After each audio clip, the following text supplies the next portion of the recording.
मंदिराच्या प्रवेशद्वारासमोर ज्यांची वास्तू आहे तिथे हे 3 फॉल्ट 100% आहेत.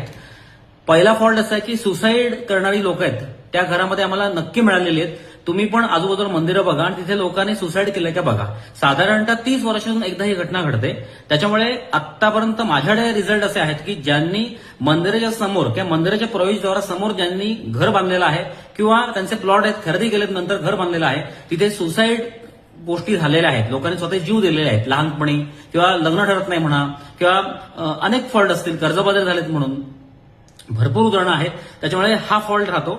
2 नंबरचा फॉल्ट कर्जबाजारी माणूस होणार म्हणजे होणार आणि 3 नंबरचा विषय म्हणजे त्या घरामध्ये शांतता लाभणार नाही. विषय लक्षात आला. त्याच्यामुळे लक्षात ठेवायचं मंदिराच्या प्रवेशद्वारासमोर कधीही प्लॉट विकत घ्यायचा नाही. जरी विकत घेतला तर तो लगेच विका तुम्ही कधी मंदिरालाच विका तुम्ही. कसं असतं त्याला पर्याय काही ठिकाणी उपलब्ध आहेत नाहीचं नाही. पण जर देव डायरेक्ट तुमच्या चौथऱ्यावर पाहतो